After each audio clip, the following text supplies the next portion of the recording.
전에 섬기던 교회에서 있었던 일인데요. 제가 이제 평일 낮에 사무실에 있었는데 제 핸드폰으로 전화가 왔습니다. 평소에 알고 있었던 큰 교회 담임 목사님이셨어요. 근데 이분이 저한테 제의를 하시는 겁니다. 이번에 부목사 자리가 날 거니까 거기 정리하고 이쪽으로 오십시오. 그렇게 이야기를 하시는 겁니다. 그러니까 큰 교회에서 불러 주시니까 감사하죠, 그죠? 그래서 이제 얘기를 딱 듣는데 더 놀라운 이야기를 저한테 하시는 거예요. 사택을 제공해 주시고 차량 유지비, 공과금, 핸드폰비, 그리고 사례비는 제가 액수를 얘기하지 않겠습니다. 아무튼 그때 받았던 것보다 훨씬 더 주신다고 해서 하마터면 제가 소리를 지를 뻔했습니다. 근데 다행히 제 앞에 다른 사람이 있어서 소리를 지르지는 않았죠. 그 뒤로 제가 어떻게 했을까요? 사실 그때 제 앞에 앉아있던 사람은 청년이었습니다. 근데 제가 그 청년을 상담하고 있었거든요. 그 순간에. 그 어떤 상담을 했냐면 신앙생활이란 우리가 보이는 것을 따라하는 것이 아니라 보이지 않는 것을 따라가는 거다. 영원한 것을 쫓아가야 해. 예수님과 동행하는 삶은 물질에 흔들리지 않게 되지. 하필 이런 대화를 하고 있는 때에 그 목사님에게 전화가 온 거죠. 마침 하필 그때 그 목사님에게 전화가 온 겁니다. 왜 그냥 청년이랑 그 시간에 약속을 잡아가지고 기도하고 이제 며칠이 지나서 전화를 주셨던 목사님을 찾아뵙고 정중하게 말씀을 드렸죠. 목사님 감사합니다. 마음만 받겠습니다.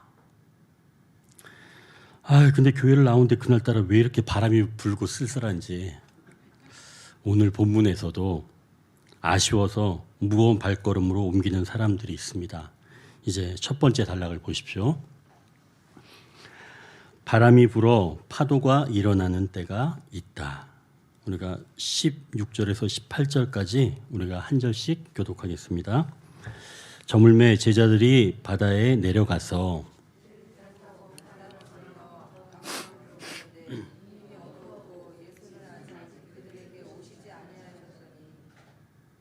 큰 바람이 불어 파도가 일어나더라.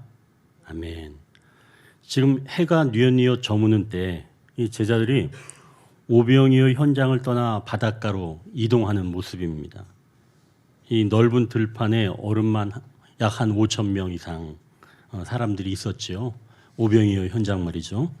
예수님께서 이들을 보리떡 5개, 물고기 2마리로 배불리 먹이셨습니다. 그리고 남은 조각이 12바구니에 가득 찼습니다. 보리떡 5개, 또 물고기 2마리. 이것만으로도 지금 충분히 사람들을 다 먹이고도 남은 겁니다. 그렇다면 이분과 함께 한다면 평생 굶지 않겠다라고 하는 그런 생각이 딱 들었겠죠.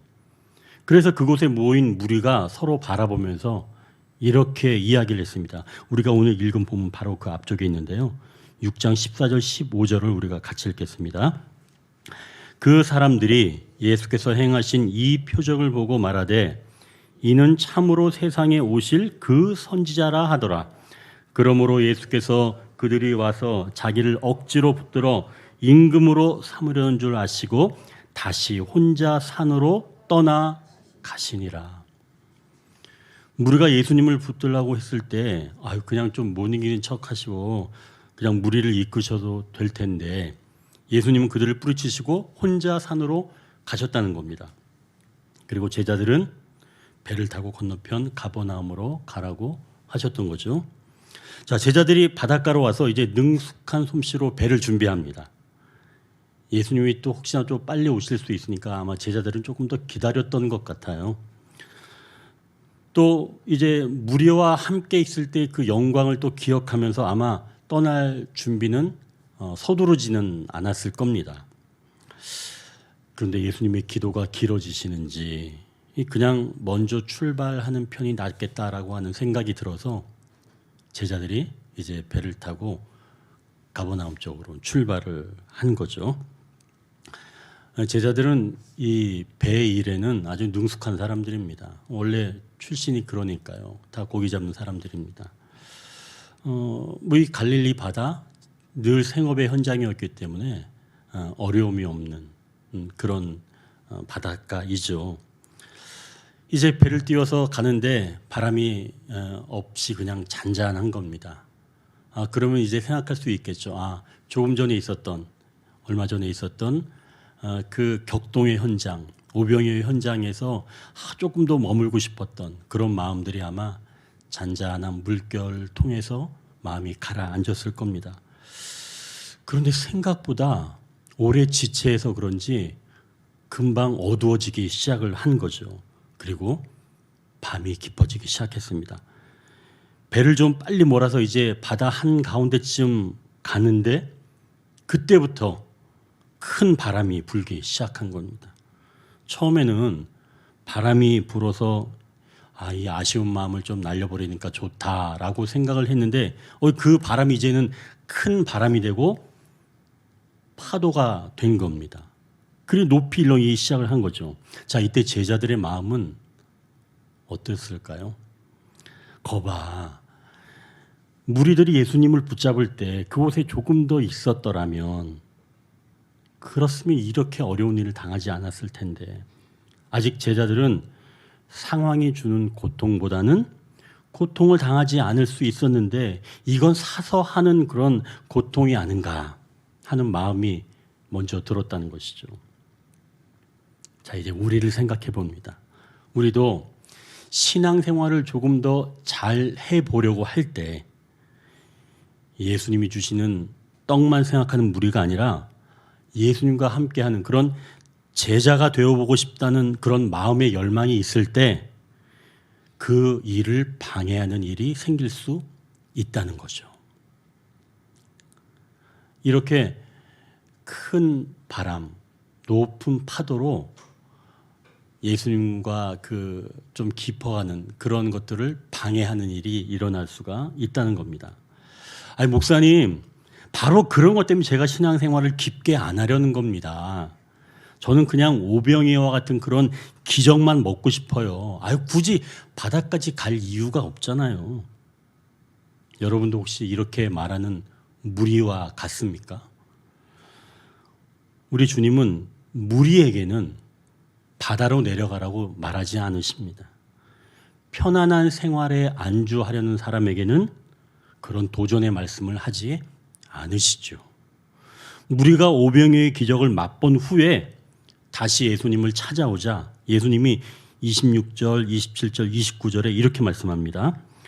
예수께서 대답하여 이르시되 내가 진실로 진실로 너에게 이르노니 너희가 나를 찾는 것은 표적을 본 까닭이 아니요 떡을 먹고 배부른 까닭이로다.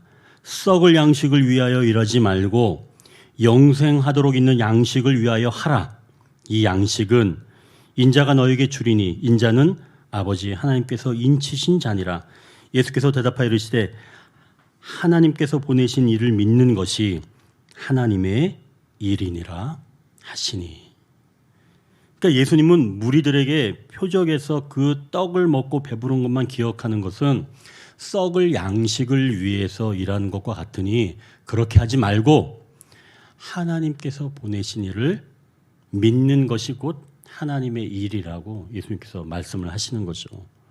자, 그럼 예수님께서 제자들에게 바다로 내려가서 배를 타고 건너편으로 가라 라고 말씀하신 것을 믿고 하는 것, 그것이 곧 하나님의 일을 하는 것과 같다는 겁니다. 자, 그럼 이제 우리가 여기서 중요한 한 가지 사실을 얻을 수가 있죠. 내가 신앙생활을 잘 해보겠다고 열망을 가지고 결단했는데 방해하는 그 일이 생긴다는 것, 그것 자체가 벌써 내가 하나님의 일을 하고 있다는 증거가 된다는 겁니다.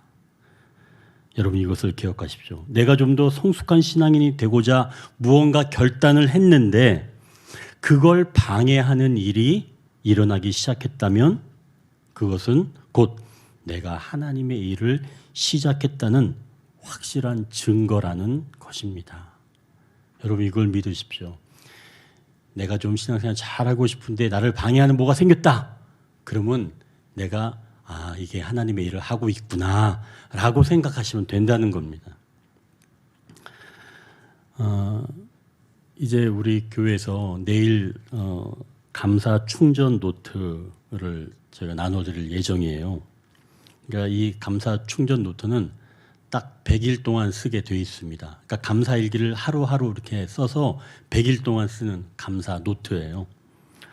거기에 이제 하루에 그 한 페이지씩 쓰는 건데요. 조그맣니다. 그냥 감사 제목만 적으면 돼요. 거기에 하루에 1%씩 올라가는 거예요. 그러면 100일 하면 100% 충전이 된다는 거죠. 저도 무척 힘든 시기를 지날 때 저도 감사일기를 썼습니다.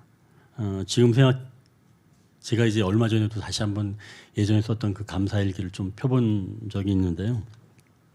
지금 생각해도 가슴이 미어지는 그런 일도 있었습니다.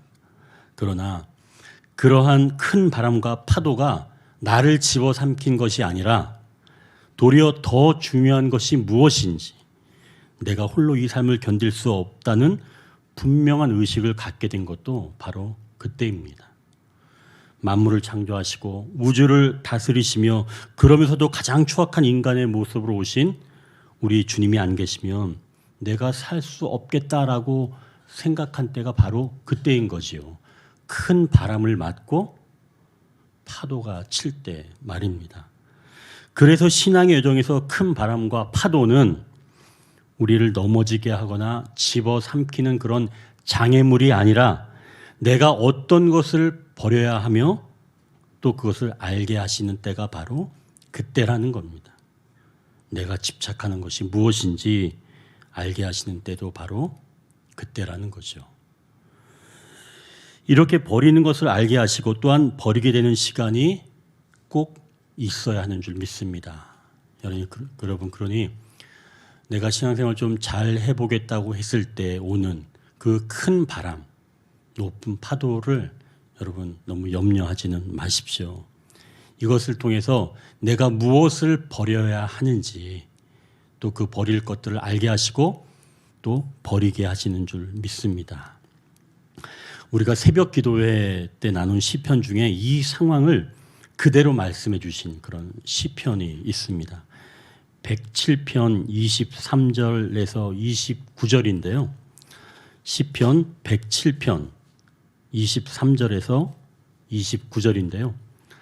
한번 찾아볼까요? 107편 23절에서 29절입니다. 이것도 우리가 한 절씩 한번 교독하겠습니다. 107편 23절에서 29절입니다. 배들을 바다에 띄우며 큰 물에서 일을 하는 자는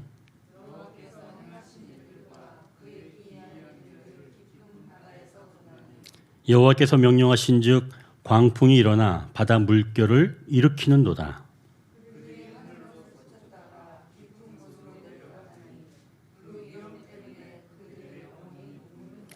그들이 이리저리 구르며 취한 자같이 비틀거리니 그들의 모든 지각이 혼돈 속에 빠지는도다.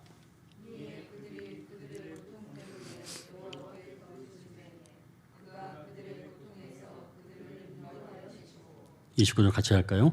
광풍을 고요하게 하사 물결도 잔잔하게 하시는도다. 아멘. 내가 신앙생활을 잘 해보겠다고 했을 때 이러한 방해물이 있다면 내가 하나님의 일을 하고 있다고 기억하십시오. 여러분 이건 굉장히 중요한 문제입니다. 어쩌면 이런 건 밑줄을 쳐야 될지도 몰라요. 중요한 일이죠. 우리가 큰 바람과 파도에 하늘로 솟구치면서 내 속에 있는 부수적인 것들이 다 떨어져 나가고 이때 정리가 되는 줄 믿습니다. 이때 자연스럽게 중요하지 않은 것들은 다 정리가 된다는 거죠. 사람도 이때 정리가 됩니다. 내 주변에 없어도 괜찮아. 아니, 어떻게 보면 없어야 될 사람도 이때 정리가 됩니다. 누가 진짜 친구인지 아닌지 이때 구별할 수가 있지요. 오직 주님만이 우리 옆에 계시는 줄 믿습니다. 또한 시간도 이때 정리가 됩니다. 우리 일상에 불필요한 시간들이 너무나 많이 있습니다. 우리가 잘못 활용하고 있는 것이죠. 그러한 시간들도 이때 다 정리가 됩니다. 큰 파도는 그래서 우리의 모든 불필요한 것들이 정리되는 시간인 것이죠. 그러니 결코 방해물이 아니라는 겁니다. 그 가운데서 서 있는 것이 곧 하나님의 일이라는 말씀입니다. 여러분, 그러니 큰 바람, 높은 파도를 두려워하지 마십시오. 더 큰 바람과 높은 그런 파도일수록 우리를 더욱 아름답게 빚어가시는 줄 믿으시길 바랍니다. 주님을 신뢰하십시오. 그런데 이런 상황이 너무나 급박하거나 또 내가 감당하기 어렵다라고 하는 그런 마음이 자꾸 들어서 완전히 이제는 마음까지 녹아내리게 된다면 그때는 어떻게 해야 될까요? 이제 두 번째 단락입니다. 바다 위로 걸어오는 분이 있다. 오늘 본문 19절, 20절을 우리가 같이 읽겠습니다. 본문 19절, 20절. 제자들이 노를 저어 10여리쯤 가다가 예수께서 바다 위로 걸어 배에 가까이 오심을 보고 두려워하거늘 이르시되 내니 두려워하지 말라 하신대. 예수님께서 큰 바람과 파도가 몰아치는 바다 위로 걸어 배에 가까이 오시는 바로 그러한 장면이죠. 제자들이 노를 저어서 10여리쯤 갔다고 말을 합니다. 그때 예수님께서 바다 위로 걸어오신 거죠. 갈릴리 바다가 이렇게 가운데 폭이 가장 긴 데는 한 12km 정도가 됩니다. 자, 그럼 이제 제자들이 노를 저어서 10여리 정도 갔다고 하는데 이 10여리는 약 한 5km에서 한 6km입니다. 그러면 이들이 어디까지 왔다는 거예요? 12km에서 한 5, 6km 왔다. 그러면 갈릴리 바다의 중간에 있는 겁니다. 정중앙에 있는 거예요. 그럼 여기서 이제는 앞으로 갈 수도 없고 뒤로도 갈 수가 없다는 거죠. 진퇴양난입니다. 지금 이들이 그동안 가지고 있었던 그런 경험, 기술, 또 함께 있는 동료들, 이런 재원들이 아무런 도움이 되지 못하는 때라는 거죠.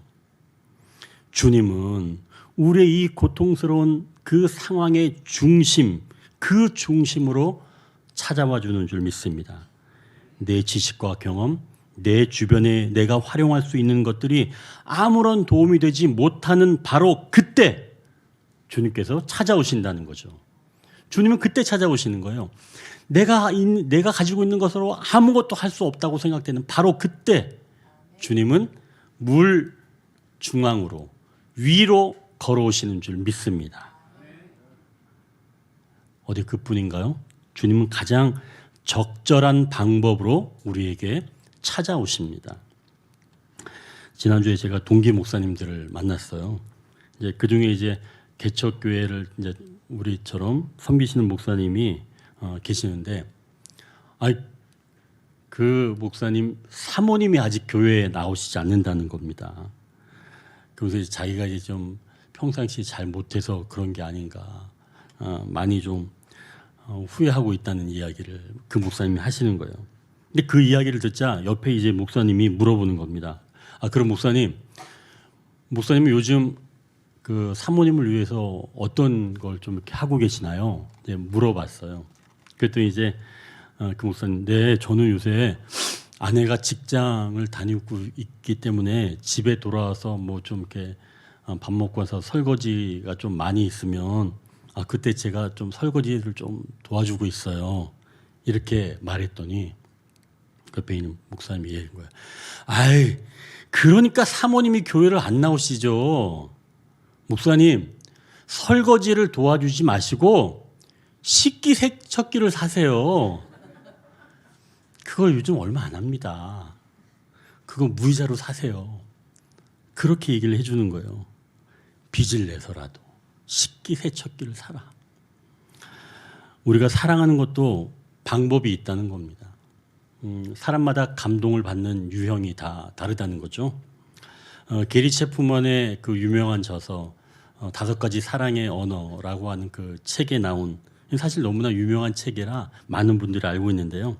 사람에 따라 좋아하는 것이 다르기 때문에 다른 방식으로의 접근이 필요하다라고 하는 그런 저자의 주장입니다. 그러면서 이제 첫 번째 유형의 사람은 인정하는 말을 들으면 사랑의 감정을 느끼기에 그 사람에게는 인정하는 말을 자주 해줘야 된다, 이제 얘기하고, 또 두 번째 같은 사람은 함께하는 시간을 원하는 사람도 있다. 그래서 함께 있으면 사랑받는다는 그런 마음이 들기 때문에 그 사람에게는 늘 함께 하고 있다라고 하는 것을 이렇게 알게 해주는 것이 필요하다. 또 세 번째 경우에는 아니다. 선물을 받고 좋아하는 사람이 있다. 아까 식기세척기처럼 선물이 중요하다. 말이 아니라 좋은 것을 선물 받을 때 기뻐하는 사람이 있다라고 하는 거죠. 그러니까 괜히 어설프게 내가 내 자체가 선물이에요, 이런 걸로는 하지 말라는 얘기죠. 그러면 괜히 아내한테 몰매 맞습니다. 그런 거 말고 식기세척기 뭐 이런 거 말이죠. 자, 네 번째, 봉사를 받으면 좋아하는 사람이 있다는 거죠. 뭐 설거지를 도와준다, 빨래를 해준다, 이런 봉사를 해주면, 또 집안일을 또 이렇게 좀 거들어 둔다든지 이런 걸 할 때는, 이런 걸 해주면 이 사람이 나를 사랑하는구나라고 하는 걸 느끼는 사람이 있다는 거죠. 다섯 번째는 육체적인 접촉을 통해서 사랑의 감정을 느끼는 사람도 있다는 겁니다. 이렇게 사랑의 언어는 받아들이는 사람마다 다르다는 거죠. 자, 예수님께서는 지금 바다 위로 걸어오셨어요. 직접 오시지 않고 멀리 떨어져서 그냥 말씀만으로도 이 파도를 잔잔하게 하시고 그 배에 있는 사람들을 안심시키실 수 있으실 텐데, 예수님은 그렇게 하지 아니하시고 바다 위로 걸어서 오신 겁니다. 그럼 여러분, 왜 예수님은 이렇게 직접 오셨을까요? 왜 이 방법으로 제자들을 구원하실까요? 제자들이 바다에서 고생하기 전에 있었던 일은 우리가 좀 전에 나눴던 것처럼 오병이어 사건이었습니다. 오병이어 사건은 표적이라고 말씀합니다. 그래서 6장 14절을 한번 보면 거기 이렇게 얘기되어 있죠.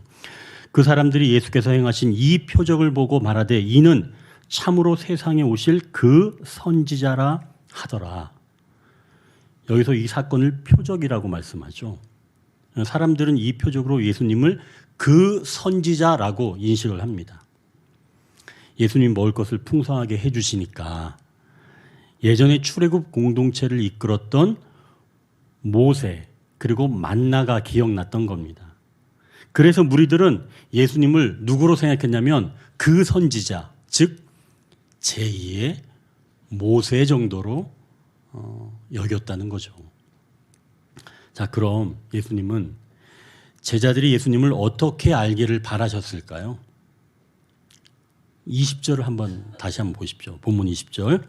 이르시되 내니 두려워하지 말라 하신대.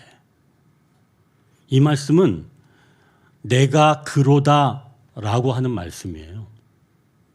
이것은 일반적인 사람을 지칭할 때 사용하지 않고 이거는 신적인 호칭입니다. 내가 그로다. 출애굽기 3장 14절에 하나님께서 모세에게 말씀하시는 그런 장면인데요. 하나님께서 모세에게 이렇게 말씀하십니다. 하나님이 모세에게 이르시되 나는 스스로 있는 자이니라. 또 이르시되 너는 이스라엘 자손에게 이같이 이르기를 스스로 있는 자가 나를 너희에게 보내셨다 하라. 하나님께서 모세에게 하나님의 이름을 말씀해 주시는 그런 장면인데요. 나는 스스로 있는 자이니라, 곧 내가 그로다 라는 그런 구약의 표현이죠.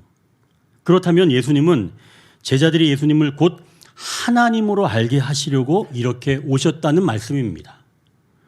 바다 위를 걸으시는 그 모습을 보여주시면서 선지자가 아닌, 무리들은 예수님을 선지자로 알지만 제자들은 예수님이 곧 하나님이신 것을 알게 하시고자 이렇게 물 위를 걸어오시는 모습을 보여주셨다는 것이죠. 신앙이 더욱 깊이 성장하기 위해서 반드시 예수님이 하나님이심을 믿어야 합니다. 주님은 우리 고통의 중심에 가장 알맞은 때, 가장 알맞은 방법으로 찾아와 주십니다. 모세는 첫 번째 출애굽 공동체를 이끌었습니다. 이스라엘 공동체를 이끌었죠. 모세가 바다 위로 손을 내밀자 바닷물이 갈라지면서 모세와 함께 했던 그런 모든 이스라엘 사람들은 마른 바닥을 밟고 건너갔던 사람들입니다. 모세도 마른 바닥을 밟고 건너갔지요. 하지만 우리 주님은 바다 위를 걸으셨던 분입니다.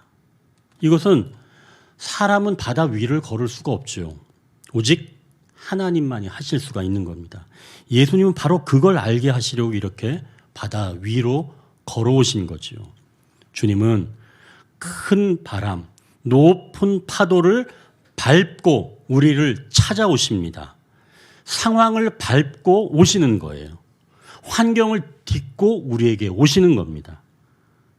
그리고 중요한 것은 우리가 큰 바람과 파도에 이리저리 흔들리면서 삶에서 중요한 것을 알게 되는 바로 그때 주님이 우리에게 찾아오신다는 거죠. 영적인 성장은 이렇게 이루어지는 겁니다. 큰 바람을 통해 중요하지 않은 것들을 알고 정리되면 그때 주님이 우리 중심에 찾아오신다는 거죠. 이게 순서예요, 여러분.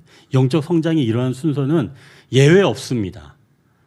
큰 바람과 높은 파도를 통해서 다 정리된 이후에 주님께서 우리에게 찾아오시는 거죠. 그 중심에 말입니다. 그럼 이제 우리가 여기서 한 가지 기도 제목을 얻을 수가 있습니다.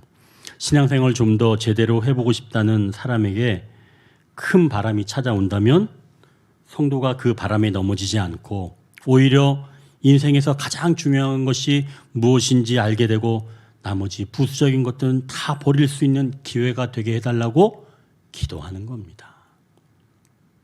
또한 그러한 상태에서 주님만이 하실 수 있는 방법으로 그에게 찾아와 주실 때 그가 주님을 인정하며 받아들인다면 곧 영적인 성장이 이루어지는 줄 믿습니다. 그럼 여러분, 그 과정이 너무나 힘들기에 나는 피하고 싶다. 혹시 이런 마음이 드시나요? 그렇다면 이제 세 번째 단락에 도달했습니다. 세 번째 단락을 보십시오.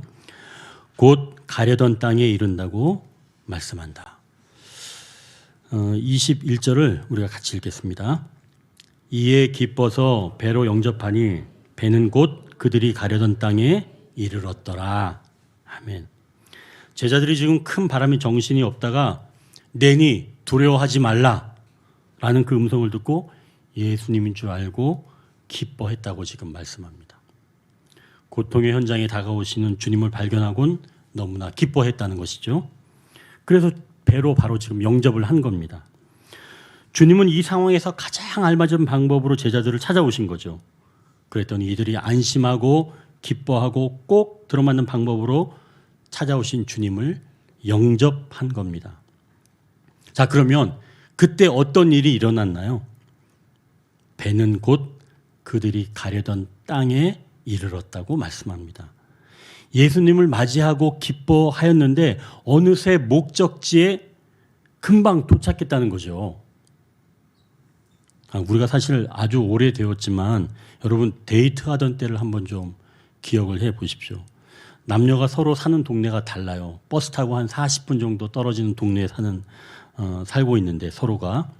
그래서 이제 데이트가 끝나고 남자가 여자 집에 데려다 줍니다. 평소에 40분 거리는 얼마나 지루해요. 그런데 여자친구와 함께 가는 그 40분 거리는 40분처럼 느껴지지도 않습니다. 10분도 안 걸리는 것 같아요. 금세 도착을 하죠. 그래서 집에 여자친구 집 앞에 와서 서로 아쉬워서 손 붙잡고 막 이야기를 더 합니다. 그러다가 이번에는 여자가 또 남자 집에 또 데려다 주겠다는 거예요. 그리고 또 버스를 타고 또 40분을 갑니다. 그 40분이 왜 이렇게 또 짧아요? 근데 어떻게 해요? 거기 갔다가 또 다시 와야 될 거 아니에요. 새벽까지 하죠. 그렇게 왔다 갔다. 그때는 그랬죠. 지금은 어떤가요, 여러분? 왔다 갔다 하시나요? 지금도 우리 사랑하는 아내나 남편에게도 기뻐하는 일들이 더 많아지길 축원합니다.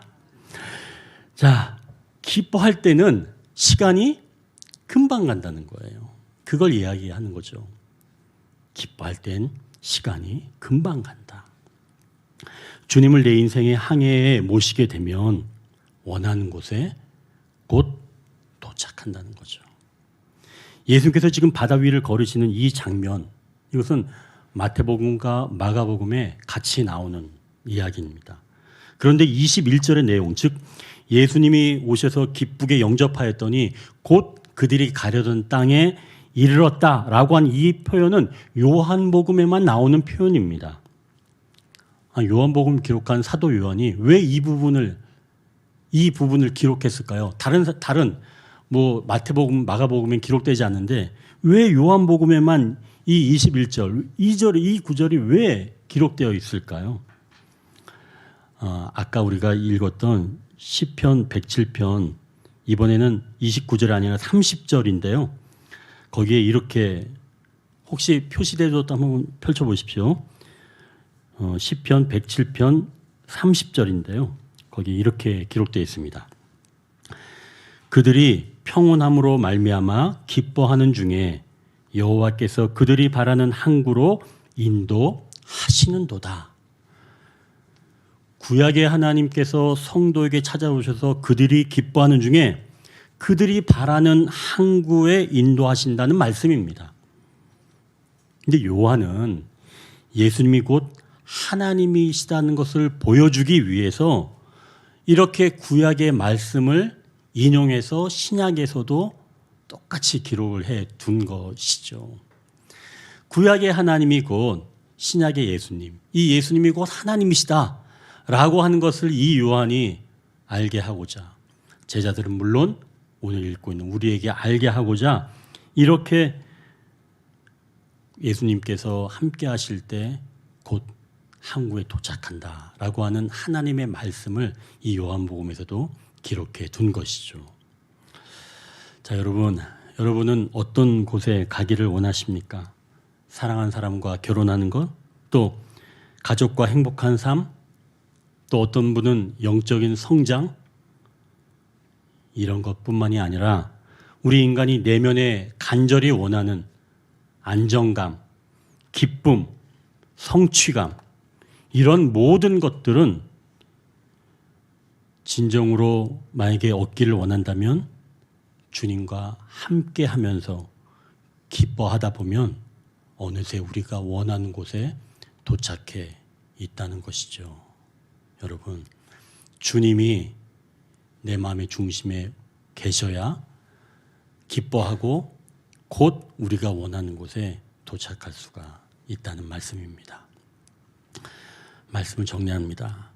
우리가 원하는 곳에 가려면 큰 바람과 파도를 만납니다. 이때는 우리가 버려야 할 것들이 버려지는 시간이며 채워져야 할 것이 무엇인지 알게 되는 시간입니다. 주님은 이때 가장 알맞은 시간과 알맞은 방법으로 우리를 찾아오십니다. 그러한 주님이 우리의 인생 항해에 함께 하실 때 우리는 진정으로 기쁨을 얻으며 어느새 바라던 항구에 도착한다고 말씀합니다. 기도하겠습니다.